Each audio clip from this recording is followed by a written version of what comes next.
The new season is a new show. We are back. On the Plot Malaysia.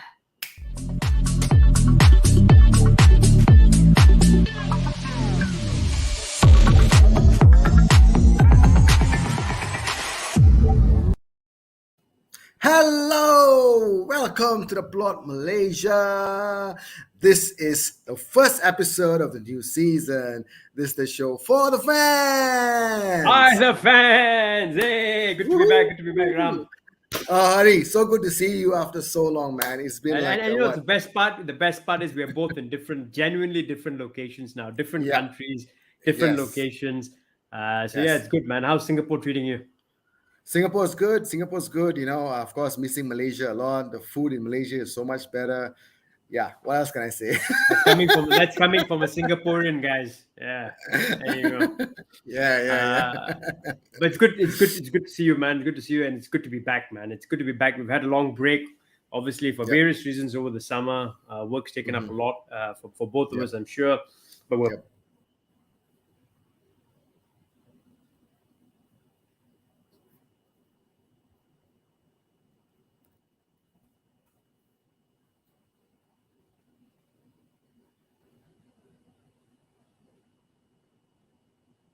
Sorry for the technical difficulties. I'm sure if you guys can hear me, fantastic. You know, hurry, you're back. Okay, well, you're back. I'm back. Sorry about that, guys. Getting through technical difficulties, but like I was saying, excited to have the season back up and running again, Ram.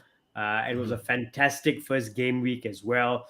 Some shiny new toys for for football clubs, new transfers, obviously really exciting, new players in the league as well. But I mean, some things never change, Ram. You know, some things just never change. Season on season. I know what's coming.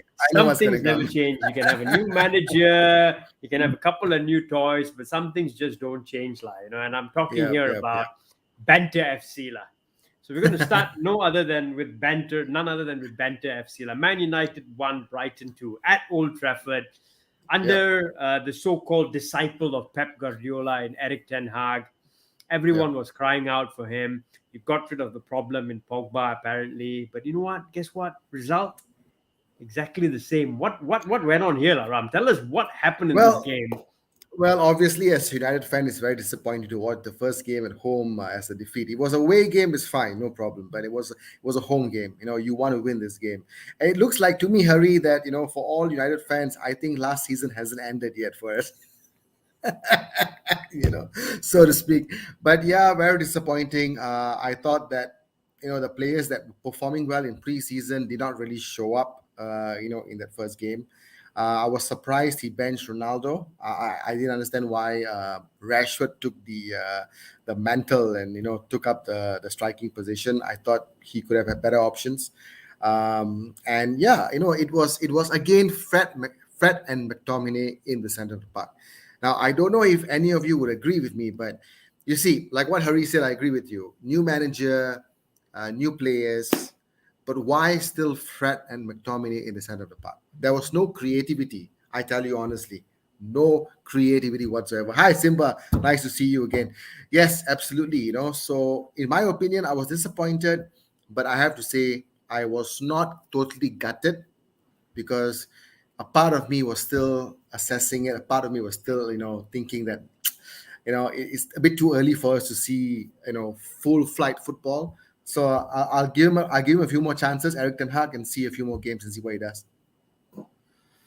I mean, of course, it's early days, Eric Ten Hag, right? But I mean, it's shocking. I think here you got to point out, man, Ram, the performance. Forget the result. It was bad. It was bad. And I think what stood out was, I mean, when any new manager comes in, especially if he's had preseason, he's had good 2-3 months to work with the team, but there wasn't any change, man.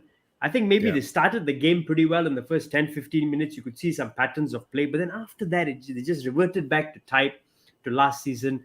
The attitude stunk. The attitude from some of those players really stinks, man. There's no fight. There didn't seem to be any change in play after that compared to the previous managers, Solskjaer and Rangnick as well. So I don't know, man. Like I said, early days for Ten Hag, but not good signs, man. It seems like, I mean, Ronaldo wants out for one. Wants out. Let him go. Let him He go. wants out. He doesn't really listen to the manager. You Yep. feel like there's divisions in the camp, in the dressing room again because of that situation maybe. But it just feels like it's a team not united. I mean, and forgive me for the pun, but it's like a team that's not united. Uh, they don't seem to be playing for each other, and they just seem to be so low in confidence, man. Their attitude stings, they're low in confidence. What do you think needs to be done, man, moving forward to actually change this, to change your performances, change your results? I think the starting lineup If has to you're Ten change. Hag, let's put you in the spot. If you're Ten Hag, what would you do now? I think I've got to remove certain players from the first 11. I've got to Hmm. change the first 11. I've got to give the youngsters a chance, like Garnacho. He impressed me in the preseason. You got to put Ilanga in. If players like Sancho, Rashford, they're not performing, put these players in because they will wear the badge in their sleeves. They'll wear their heart in their sleeves and they'll play for the club. And you'll see a difference. Like in midfield, I don't want to see Fred and McTominay now. I want to see Van de Beek. I want to see Ericsson, taking that lead. I want to see those kind of combinations because you need creativity. And this team is a counter-attacking team. It is not. It is not a team that plays a lot of possession football. It's But more that's like Ten Hag counter-attack. style. Ten Hag style is possession play. It's possession Yes, play, win the ball back quickly. correct. If you want to win the ball back, you've got to have players that can do that. If you ask me, Fred and McTominay, they are just tackling players for fun, and they can Okay, wear, but then, wear but then, but yellow then, card, then red card. here's the golden question. So you are saying change the players, right? Change the players. Yeah, But it yeah, seems like your board, your recruitment team is a mhm, shambles. They obviously yeah. somehow, I don't know whether they're backing the manager or not backing the manager here, but it seems a shambles, man. I mean, Mhm. maybe you can give us some insight and our viewers some insight about what's going on with this De Jong thing, man. It's been what 3 or 4 months you're chasing one guy, Frankie De Jong. Barcelona want to get rid of him. He doesn't want to go. He doesn't want to come to Man United, and you're just Yeah, begging for this guy to join you guys. It yeah. just I mean, seems so. yeah, yeah. In the beginning, it was all wonderful hearing his name. Like could be a possibility coming into United. I thought it was going to happen because it looked like it was going to happen because it was a reunion between De Jong and Erik ten Hag, from Ajax. Uh, He but doesn't want to come. yeah, I know he doesn't want to come. And the thing is, United having gone this saga for like 3 to 4 months, they are offering to pay De Jong's deferred wages from Barcelona, which I found it a little bit surprising because you don't have to owe him anything. He wants to play for you, you bring him on, that's it. That's But a the fact shambles. that That's true. That's a shambles, yeah, man. yeah. So in my opinion, I don't know if any United fans will agree with me. In my opinion, I think it's better to just settle for someone else. Do not continue this saga because I foresee him going to Chelsea now because it looks like he is going to go to Chelsea Chelsea want or him. other teams like Chelsea that. want Yeah, him. Chelsea can offer him Champions League football. Chelsea yeah. can I pay the think big that is the money as well. selling point. That is But the but selling but point. but Yes. what I'm trying to say here is, Ram, you could have changed the manager. I think we spoke about this last year, right? In United, it's not a manager issue as well. It's up there. I think we spoke about it, right? In Liverpool, what Yep. works is everyone is singing in the same hymn sheet. Everyone moves in the same direction, from Yep. manager, players, the the chief executive officer, the technical director, the football operations director. Uh, Everyone seems to work in the same In direction. sync. Everyone's They're in aligned, in sync. sync and Yeah. aligned. Yeah. In Yeah. United, you bring a good manager in, but the top still is dysfunctional, bro. No one seems to know who to sign. How can you go after target and not have a number two, or don't have a list of second or third choices, man? You just go after one guy who you're desperate to Yeah. get. He doesn't want to join, and you got no plan B. It's just a. Yeah. It's what's the plan B? Actually, let's get to this really quickly before we move on to the next game round. News coming out after the game that United lost. News coming out, right? I want to get your thoughts on this, man. United have made a bid and about to sign maybe Adrian Rabiot Yeah. And from after Juventus which. and Marco Arnautovic, who's 33 years old. Now, I'm going to get to you. I want to get your opinion on this. But if United is a club with a divisive dressing room, and that's why they got rid of Pogba and all that, they're getting two bigger problems, man. Yeah. Adrian Rabiot is a bad apple. Yeah. Wherever Yeah. he's Yeah. been, he was an issue in the French national team because his mother Yeah. is his agent and his mother is extremely difficult to deal with, right? Yeah. So Adrian Rabiot is a bad apple. In the first place, I mean, he's a decent footballer, but I don't think he's that great a footballer as well. Marco Arnautovic thinks he's Zlatan, bro. He's got the ego that's bigger than Zlatan. He's 33 years old. So if you're trying to avoid problems, You don't bring problems into the club again, right? That are going to cause issues in the dressing room again. What are your thoughts on United making bids, firstly for two players that no one else wants, Firstly, and maybe and not no one else wants. I think Fulham also may not take on, and yeah, yeah. United actually going up. What are your thoughts on that, man? Well, firstly, I have to say that hearing this from a Liverpool fan really breaks my heart. It's very painful to hear. I have to say this, it's not something that you want to hear, but whatever you said is true. I'm not going to disagree with you. It's a kind of a cat and mouse game at the moment because you see it's very desperate buying. Like United are really, really getting that desperate. They are feeling very so desperate now because in August, the transfer window closes at the end of the month, right? Yep. So they have to get players in. So they're just looking for anyone who wants to come and play for them. So it feels like that. And it's not just that. Even we have a group chat, a United group chat that I'm on, and they all disagree. They said, yes, why invite these bigger problems? A bad apple like Rabiot, and you've got Anatovic, who's okay a footballer, but you don't want him in your dressing room. But why don't United sign young strikers, man? Apart from Lukaku, Exactly, if you look at the past, exactly. just look at the recent past, right? They signed Yeah, Zlatan. Who is it they signed? They've been signing Cavani, really Cavani. They're Cavani. always signing over the hill players. And at least Cavani and Zlatan were good footballers, man. Marco Yeah, Arnautovic isn't that great. He's okay, but he's not great, man. yeah. So But I don't know, man. Then again, Harry, you got to understand that a lot of these players don't want to come to United because of Champions League football not being available to them. So that is one option that really, really cancels them out because I they don't know want to about go that, for all man. these players. I'm not going to put it on just the Champions League part. I think it's a badly run club, and any player that you go after is probably thinking now. They're thinking about people like Donny van de Beek and Yeah, other yeah, players yeah, or Sancho who've got big reputations, join United, and they have not improved. Can you think correct. of And any player recently that has joined United and improved? Their career has tanked. So I think if you're a footballer, you're looking at that, you're thinking, why should I go there? I'm putting my career in jeopardy. Uh, yeah, so I think that's something that footballers think. Because I won't look at it from a Champions League point of view, because even the likes of Arsenal have been attracting some top players this summer. They've made some yeah, brilliant yeah, signings. So I yeah. don't think that's the Jesus. issue. Yeah, I don't yeah. think that's the issue. No, I think United. It's a bigger problem. I think United are not seeing the real root of the problem here. Now they need a defensive midfielder. Simple as that. They need a defensive midfielder. Now, if you want to go for a striker, you want to go for an attacking player. I think we have that at our disposal already. I'm quite happy that Ericsson. To me, Ericsson, I'm so happy that he's in United. That was pretty much, to me, was the best signing that of all three. I think that's a good Ericsson signing. in Yeah, I'll United. give you That that. I was think a that's a good good signing. signing. But that was a free transfer, so that was good business. Yeah. Okay, fine. But I don't think at this point, United will be attracting any players, because I think a lot of these players, they want to see what Eric Ten Hag is all about. They want to see what he brings into the team. So I think a lot of these players are going to be looking at through the season and seeing that, okay, they want to see how Donny van de Beek, you mentioned a good point, Donny van de Beek, is he going to be involved a bit more?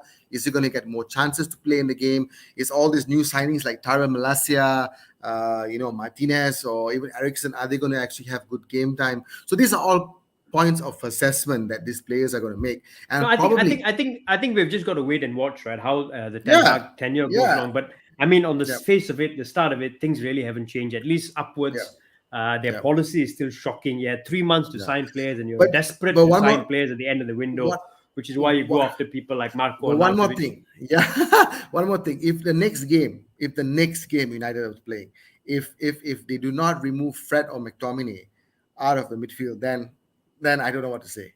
I We'll don't know talk what to about say. the next game or next episode, Yeah, I'm sure. yeah, But I think you guys are yeah. playing Brentford. Is it Brentford?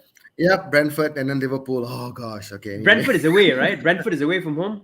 Yeah, Brentford is That's away not and going to be Liverpool an at home. easy game, man. Difficult ground to It's not go going to be through, go easy. to, and Yeah. they are real fighters. And United seem to be a team that don't have any fighters in there. So, and you know what? You know what else? I'll tell you one more thing, man. Lisandro Martinez. He may be a good player on the ball, and I think he'll actually be a good signing. But I think he's a player who should play defensive midfield for you guys, not as a back, Yeah, not as a centre that back. is an option. That is an option. Because Yes, that is as a an option. centre back against a team like Brentford, he's going to get exposed, man. They're going to play long balls. He's only 5'9". Yeah, They're going to target yeah, him, yeah, Ivan Tony and all, and it's going to be. I mean, it's a great game for me to watch. I'm looking forward to that game. yeah, But yeah, we'll move yeah. on. We'll move on. We'll move on from Man United. We'll save the Oh, ranting Hari, for another episode moving forward. I've got news for you before you move on. Yep. I've got news for everyone. Okay, Yep. hurry. Guess who I met in Singapore while I was waiting for a cab in Marina Bay Sands? Guess who I met? Who did you meet? Like in person, I shook his hands. I said hi to him. Guess Yep. who? Who? No clue. Edwin van der Sar, man. Oh wow, fantastic. Yes, yes, Fantastic. that was amazing. Must have brought you back into time, lab, history, the good old days, Yeah, which you probably won't see for he, a while more. yeah, he's the last goalkeeper that's won the Champions League and the Premier League. So, Yeah. yeah, Fair play, yeah. good keeper, man. Edwin van der Sar, brilliant. We'll move Yep. on. We'll move on. Let's talk about the team that I support, man. Liverpool fans, guys Liverpool. watching the stream, Liverpool fans, please hit the like button. We need the likes. Please hit the like button. Subscribe to the channel. We're back in full force again. Yeah, so please do that. We'll move on now. Liverpool fans, we want to hear your thoughts as well. So keep your comments and questions coming. But yeah, Liverpool went away from home against the newly promoted champions, the champions of the Of the championship, first division. Fulham. Yep. They're relegation candidates to go down. I thought it would be an easy win, but it was a draw, and we should have lost. In all honesty, we should have lost the game, Ram. So, Yeah, Liverpool were not really impressive, but of course, Jurgen Klopp said something about the pitch being too dry. Can you please shed some light on that, please? Because I found that really funny and hilarious. It's not No. very often I get a chance to say something, but The, hey, the, hey. the, the thing is they always take a small snippet out of his interview. He was very upfront in his interview. He did mention Mhm. that in a passing sense, but the rest of the Yeah. interview, all he said was the players' attitude stunk. And it's the first time Jurgen Klopp has called out the attitude of his players. He's never done it before. His attitude was poor from the start. It was a rubbish game. It was a horrible performance. We didn't deserve anything, he clearly says. He didn't talk about the penalty situation, whether it was or not. He said we didn't deserve anything. And the good thing to come out of this game was a draw. The fact that we got a draw. Yeah. Because we didn't even deserve that. So, and I agree with that, right? I don't think we started well. I don't think we played well throughout the game. We didn't have control. Fulham had a brilliant game plan. And I think they're Mhm. going to be a threat to a lot of teams. They had a brilliant game plan. They pressed us all over the pitch. They didn't give us any second on the ball. And of course, because Liverpool's attitude wasn't good from the start, they started poorly. And then they couldn't really claw themselves back into the game because Fulham just kept applying the pressure Well, all the way through. which player, despite all the attitude or the players that didn't perform, which play do you think actually had shed some light in the game? Like, did it perform really well in your opinion? Was there any one or I'm two going to players talk. that you thought was I good? mean, there's no one really to talk about, especially in that first half. So, firstly, I mean, from a Fulham point of view, let me just say, Alexander Mitrovic was brilliant. I've never seen any striker give Virgil van Dijk as many nightmares as that guy did. And I think he's going to Yep. be a threat this time in the Premier League. In the past, when he's played in the Premier League, I don't think Fulham have played to his strengths. This Fulham team plays to his strengths. And he's brilliant. He's strong. He's physical. He works the channels. He works hard. He's brilliant in the air. I thought he was outstanding. So, firstly, let me give kudos to where it's due. From a Liverpool point of view, I thought Virgil van Dijk had one of his worst games for the club. I thought Trent was poor overall. Yeah, he was But I really thought poor. Yeah. but I thought the biggest culprits were the midfielders. All three of the midfielders were below par, were below average. I would give them 4/10, especially in that first half. So Fabinho was extremely poor. He was shocking, actually. He kept losing the ball. Henderson was really poor in that first half. Thiago was very, very poor before he got injured, obviously. So all three were below par. And I think that's where we lost the game. That's where Fulham took a stranglehold on the game. Up front, Bobby Firmino, I mean, he's slowing down. He's not the same Bobby Firmino. He's the fifth choice now, to be honest. So he had to start, and he was really poor. But Liverpool, on the plus side, after the 60th minute, the substitutes made a big difference. So this is where I'm going to give credit to some players. I thought Harvey Elliott, 19-year-old Harvey Elliott, was outstanding. He was outstanding, and he has to start the next game. His interplay with Mo Salah and Trent was brilliant. His touch on the ball, his awareness of space, his work ethic, his work rate. He was getting in between the lines, into the number 10 positions, getting past people, getting in some really good. And his interplay with Salah and Trent was brilliant. Once Harvey Elliott came onto the pitch, Salah came alive as well. And Salah was outstanding in the last 30 minutes. James Milner is another one I'm going to give credit to. James Milner put in an 8 out of 10 performance. He came on, he changed the game. He was brilliant from midfield. He was getting into the box. He was making runs on the right, on the left. he was outstanding. And then now I come to my man of the match, the man who made the biggest difference, Darwin Núñez. He's our Oh, he shiny did. new toy. He He was scored an assist, outstanding. right? He was outstanding in the Community Shield when he came on against Man City. Got a penalty and then scored a goal as well. Won us the game. He came on here for the last 40 minutes and he was outstanding again. In 40 minutes, he scored a goal. He had a shot brilliantly saved by the keeper. He had another chance cleared off the line. He set up Luis Diaz, and Luis Diaz's shot was blocked on the line by the defender. And then he also set up Mo Salah for the goal. 5 I can think of straight away in 40 minutes of coming on as a sub. He's going to cause chaos in the league. He's not even settled fully yet. I mean, he's only his first Premier League game for the club. And to have such an impact, he's going to cause chaos. He's going to create a lot of goals. And for me, the biggest plus about this guy is he will score goals. He makes great runs. His movement is brilliant. So he always is in the box, always getting chances. But what I like about him is because he causes so much chaos and defenders have to keep a watch on him, he frees up Mo Salah a lot. So I think this year, Mo Salah is actually going to score even more goals because of Darwin Núñez. He's going to create space for him because defenders have to keep a watch on Núñez, and because of his size and physique and his pace. I mean, he's 6'2", but he's got electric pace. He reminds me of Fernando Torres a little, actually. So I thought he was the biggest plus, and he has to start the next game as well. So if there's any plus to come out of that game in a very, very poor game for Liverpool, it's Harvey Elliott and Darwin Núñez. And I think both of them start the next game, especially with Thiago Alcantara injured. I just want to very quickly mention this as well, Ram, before we move on. I mean, there's been a big outcry from Liverpool fans in general for us to sign a midfielder because we've got a lot of injury-prone midfielders. Obviously, Ox is out for 3 months with an injury. Thiago is now injured his hamstring, and he's out for about 6 weeks, close to 2 months as well. And then Curtis Jones, I think, is injured, and he's out for about 4 weeks. We've got too many injury-prone midfielders. Jurgen Klopp says no, he wants to wait till next summer when we're apparently going to go for Jude Bellingham. But I think there's a need to sign someone now. We've got a lot of injury-prone midfielders. A lot of our midfielders are stale as well. They're above 30 years old. Thiago is above 30. Hendo is 30 plus. Milner is 30 plus as well. And Fabinho is about 28 as well, 28, 29. So there's a need to freshen up that midfield. And going into next summer, I don't want to be in a position where we have to sign 2 midfielders because it's hard to gel. So I'd rather Liverpool go out now, sign a midfielder because of this Thiago injury now as well, and then sign another one next summer. So there is a need to sign another midfielder because I think they will have to sign 2 next year. So why not sign 1 now and 1 next summer? So that's my thoughts on it, guys. I mean, I want your thoughts as well, Liverpool fans. Klopp has said we're not going to panic buy. I get that, but I think there's a need to sign a midfielder this summer because come next summer, Milner is going to leave. Ox is going to leave.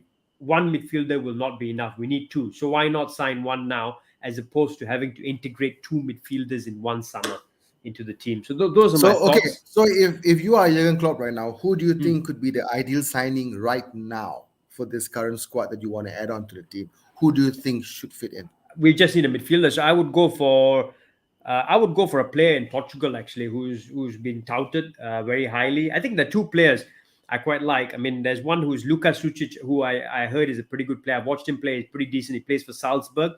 But I think the big one is Matheus Nunes, who's a midfielder for Sporting Lisbon. Very highly rated. Pep Guardiola, I said he's a fantastic player. Klopp likes him. I mean, we've got a good history with the Portuguese league as well. Our last 2 signings, Darwin Núñez, Luis Diaz were the best players in Portugal. And this Matheus Nunes is also rated as one of the top players in the Portuguese league in midfield.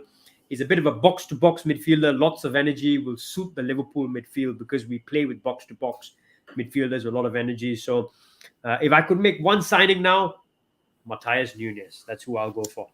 Matheus Nunes. Let's see whether that happens or not. Sometimes you never know. At the last moment. And obviously Liverpool guys, who we're playing next, we're playing at the weekend. We're playing on Monday. We're playing a game on Monday. We're playing Crystal Palace at home. It's a difficult game. Palace play well under Vieira, and obviously we've got quite a few injuries to contend with. On the plus side, guys, some news coming out. Naby Keita has recovered from his illness, so he's back in training this week, which means he should feature. And Kostas Tsimikas, I believe, is going to be back in training this week as well. So a couple of players who should be coming back into the squad. Diogo Jota obviously is still injured for another 2 or 3 weeks, I think. Yeah, Simba, totally agree with you. As I mentioned, Mitrovic totally bullied Virgil van Dijk. I think he's going to shock a lot of people. He was outstanding. Moving on, Mr. Ram. Let's quickly talk Yes, about. We have to talk about the other Haaland. challenges. Yep, Erling Haaland. West Ham nil, Man City 2. I mean, we're not going to spend too much time here, guys, but we'll talk a little bit about Erling Haaland and Man City. Ram, what do you think about them? And are they going to run away with the league again this year, especially with Haaland in the team now? Well, with the performance of the team, there's no surprises. With the way they played. So it was a one-sided affair. I was bored with the It was game because it it was was just such a one. boring game to watch. Yeah, It was yeah, such a boring game yeah. to watch because I before the game started, I was of the opinion that West Ham will give them a really difficult game, Yeah, but but it they wasn't didn't the do case. anything. West It Ham was couldn't do boring. anything. They were It was passive. boring, West Ham were passive. They were just passive, sitting back, and I and thought it was one-sided and really, really boring. and the thing is, it was good to see Haaland, getting the result. He was scrutinized after the Charity Shield Community against Shield, Liverpool. yep. He was missing open goals, and he just blew everyone away by scoring two And, goals. and you know That what's was you know what's the amazing. funny part? I thought he will actually take a little bit of time to settle because I thought the way Man City plays, they play a lot of tiki taka. They keep the ball a lot, and Haaland is not that kind of a player. He likes to make runs in behind. He Yep. likes space. So I thought he will take a bit of time to get used to the way City play, and City will get a bit of time to take a bit of time to get used to the way Haaland plays and the kind of movement he makes, and the kind of balls he wants as well. But I mean, Yeah. he settled in so quickly, man. Two He's so brilliant, quick. He's two. he's so He's quick. electric. He's electric. The first one, the way he got there before the keeper shocked me, man. He was so quick. He's got legs as long as a giraffe. He just glided through, and then his run was brilliant. The pass was brilliant. And then he just got there before the keeper. He's so brilliantly quick. The But did second goal you? was outstanding. Yeah. Did you realize that? Okay, apart from the goals, did you realize there were so many chances for players in midfield to lay those passes to him, but they didn't. They went Yep. for another option. No, and I Imagine think if they actually made those and passes. I think that's where they need to get a little bit used to him because he makes these runs and he's not picked out all the time. But Gundogan picked him out. He was so fast, he won a penalty. And then the second goal, man, De Bruyne picked him out brilliant. But the pace of Haaland and then the finish, he was so composed. There was no doubt, man. He just buried it. Yeah. And he's such a scary proposition, man. I'll be honest with you. He reminds me a lot, not from a skill point of view or dribbling or technical skill point of view, but he reminds me in terms of how ice cold he is, how ruthless he is.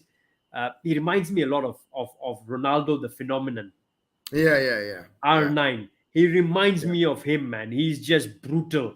Yeah. And I think, I mean, with Haaland in the team, I don't know who stops City, man. I really don't know who stops them. I don't see us being able to stop them this year. So I really don't know who else can stop them.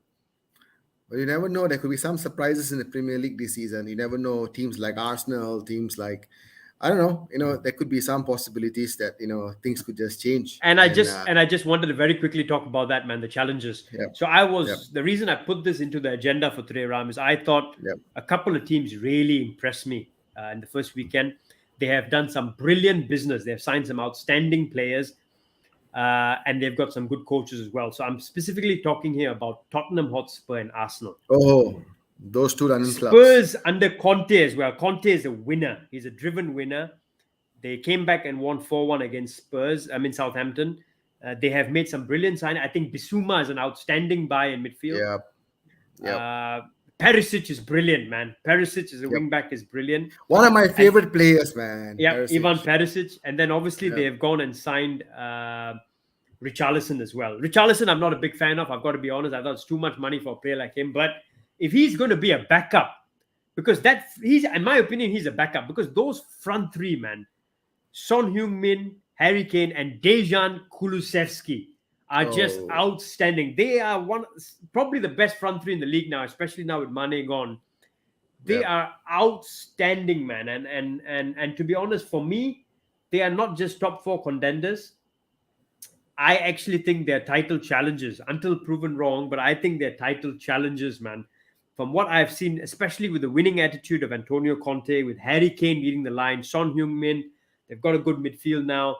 And then, of course, they have Dejan Kulusevski and Richarlison as well. So I'm quite scared of Spurs, man. What are your thoughts on Spurs?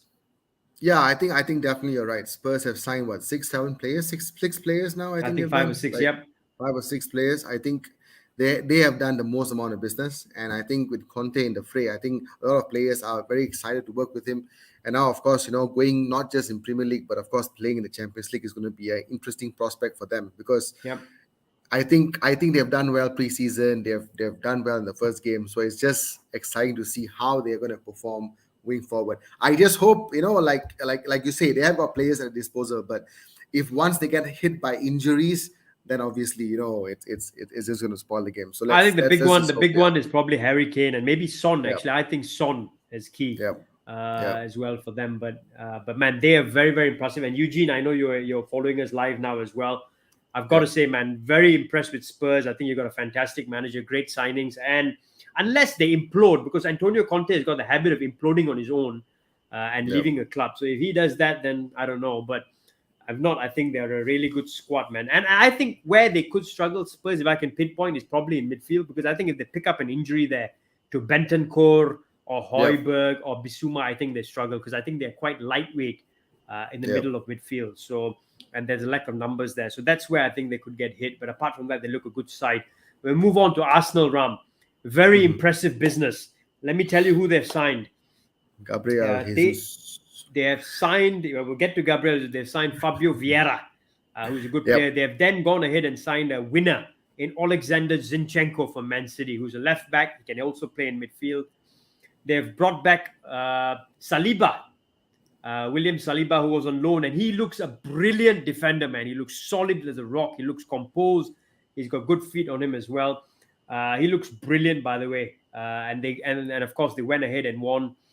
Went ahead and won against Crystal Palace away from home as well comfortably. And then of course the icing on the cake, Ram, they went and signed Gabriel Jesus. And I'm shocked City let him go because he is outstanding.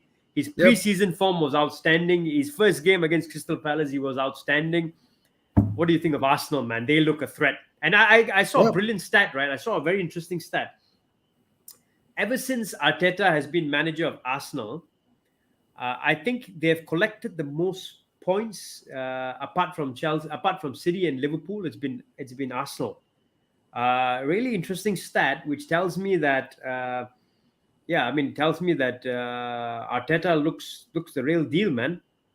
Yeah, he does. He knows which area to improve, and he gets what he wants. And everyone is in sync as well. In the board. So you can see that he's very comfortable. He knows exactly what he wants. And some of the players, to be honest, when he signed, it's like I'm not very familiar with them, but you can see the potential they have. They So signed a lot Arsenal of have young players, man. yes, Martinelli yes, is coming up. Martinelli now yes, is getting better and better every year. Bukayo yep, Saka is getting better. yep, Emil yep. Smith Rowe is getting better. Martin Odegaard is the captain now. He's outstanding. There's such a young squad there, which is why it's a bit scary as well. Because if they keep that squad together, they could be a real threat in the next few years because they're so young. They've got another 6, 7 years together. Yep, yep, absolutely. So that's one of the threat that I see Arsenal pose. And no doubt they finished fifth last season, but I think this season they could go up higher. So it could be possible that they could be fighting for a title, or yeah, I think they could be contenders definitely. I don't think they're contenders, but I think they're fighting for the Champions League spot. I mean, they might prove me wrong, but I think if Gabriel Jesus picks up an injury, then they're short. So I think Yeah, that's the problem with a team like Arsenal because I think if they lose someone like Jesus, I think they drop down a couple of levels. But but I they mean, they play look a good really good football. side. They They play play good awesome football. football. They're So really good side, and the best part is there's so much youth and dynamism in the side. There's a lot of yeah, flair. They've got so yeah, many flair players. Arteta likes to play the right way as well. So yeah, man, all the best Arsenal. They look a threat. yep. And then just before I wrap things up, very quickly on Chelsea, Ram, new Hmm. ownership, very slow doing business. They Yep, got rid of Lukaku. He's gone back on loan to Inter Milan. yep, I think Timo Werner has gone to Leipzig as well now. But then they have signed Raheem Sterling from Man yep. City, and they've Hmm. also signed Kalidou Koulibaly from Napoli, who's the That centre back as is well. that is a good signing. That I feel is a good signing. He's a I think brilliant defender. Koulibaly is a brilliant signing, but of course they lost Rudiger to Real Madrid. So, I mean, I think, in personal opinion, I think Chelsea have taken a step back because I think they've lost Yep. some players, they brought in some players, but at the same time they're making a lot of late signings, which means it takes a bit of time to gel and integrate in the squad as well. I don't know, man. In my opinion, if I had to choose, I think Spurs and Arsenal both finish higher than Chelsea. That is Yeah. just my thought. Yep. And since we're on the topic, Lam, let's make some quick predictions for top four. Give me your top four, man. Okay, And we'll this is come me back to being this. Yeah, the end of the season, you owe me if you lose okay. this Okay, one. I think first is going to be City. Okay, I'm going to go with City. Second, I'm going to go with I think Liverpool. Okay, third Spurs, and fourth I'm going to say United. Oh, Banta FC. I have Ten to put Hag. my team there, man. Come on. Ten Hag is at the wheel. Ten Hag is at the wheel. I'm Yeah. my prediction. I'm going with Liverpool to finish top. I have to do that. I think Man City finished second. I Mhm. actually think Spurs finished third, and I think Arsenal finished fourth. Actually, I'm going to Okay. reverse that. I think Arsenal finished third and Spurs finished fourth. That's what I Okay. think. So very I interesting to see like how this. that I like plays out. this because it's very different from me, So it's going to Yep. be very interesting to see who comes up closest to that. Yep, absolutely, man. Looking forward to that. All right, before we sort of close off our first episode for the season, guys, I thought let's talk a little bit about the Golden Boot, man. Let's make a Golden Boot prediction. I'm going to put the nominations out here, guys. I'm going to put the nominations out here, and I want you guys to chime in the comments after the show, on the show as well. And I want your thoughts on this as well. But I'm going to get the nominees out, all right, for the Golden Boot, and I want everyone to chime in. First nominee, Mm, wow. Erling Haaland, in my opinion. He's going to Very be a good threat. nominee. Yeah, Yep. good nominee, going for the Golden Boot. I won't be surprised if he does, though, to be honest. I've then Harry got Kane. Harry Kane, Okay. right? What are your thoughts on Harry Kane, Ram? Well, I think with the kind of players that they have right now in Spurs, I think he will be getting a lot of good service. So I think why not? Sounds like he can definitely pose a threat as well. What about Erling Haaland, man? Tell me a bit about him. What are your Oh, thoughts this on him for a guy. I Golden mean, Boot? I mean, if you want to compare, obviously in terms of pace, Kane is nowhere near, obviously. So you talk about Haaland, how electric he is. I think he's gonna stun a lot of defenders. He's gonna really score out of nothing. He's gonna score goals for fun. So I think Haaland pose a lot more threat than Harry Kane, in my opinion. So I definitely think he is the top one for me. Eugene has gone for Sonny. Sonny, I didn't have him as a nominee. I should actually have had him as a nominee. So that's a good shout, man. But I didn't have him as a nominee. I've That'll be then good to gone see with Sonny. Yeah. he won the Golden Boot last year in joint with Yep. Salah, right? Him and Salah won it. Yep. How about Gabriel Jesus and Well, a dark horse for that race, man. Brilliant striker. Will get a lot of goals for Arsenal. yeah, Uh, new team, new season. You never know. He's got a time to impress now. He wants to prove City wrong about him, whatever they thought about him. I think he's got a point to prove. and you So know yeah, what? And you know what? He's the main man in Arsenal, which means he will get yep, chances. He will get goals. He's the yep, big fish there. So he's definitely. another one. And then, of course, I've gone with Darwin Nunez. Darwin Okay. Nunez. Mhm. Darwin Nunez, I think, is one of those who you think is probably going to compete for that Golden Boot. He's a threat every time he plays. He gets goals every time he plays. He's got to be up there competing for that Golden Boot. Okay. Son Heung-min, like I said, forgot to Hey, mention him. where's Ronaldo? Hey, come Ronaldo's not there, but I've on. got another one, Mo Salah. Had to be another Liverpool player. I Okay, mean, Mo Salah Salah. has won the Golden Boot 3 times in the last 5 years since he's been Yeah. at the club. He's got to be in the running again. And like I said, I fancy him to get more goals this year because of the space that Darwin Nunez will create for him. And he's already started off with a goal on opening day, Yep. which is the Both of them. sixth season running that he has scored on the opening game of the Premier League. It's a record for Mo Salah. So he's up there as well. So I want you, Ram, to pick your Golden Boot winner. How does you Rashford. perform? No. I mean, you come on. You didn't even put Ronaldo in. Like, how is that? How is that Ronaldo will possible? not be at the club. He's probably going to leave the club. That's why I Okay, didn't put him but in. now he is. So he still is at the club. The So one he I should should be have one put of him, those like the this. one I should have put in was Sonny, but not Ronaldo, man. No chance. So you Okay. pick a winner. Pick a winner, quick. I think this is an easy one, Harry, because I think Haaland definitely because I think Haaland will definitely be the golden boot by a mile. I think he would score a lot more goals, and it won't be like much of a difference from the second person. So I think it's going to be like a lot of gap between the first and second person. Yeah. Fair play. Simba agrees with you slightly, but he said it's a toss-up between Haaland and Salah. And I'm actually going to go with Simba. I'm going to say Mo Salah again. Mo Salah, never underestimate him.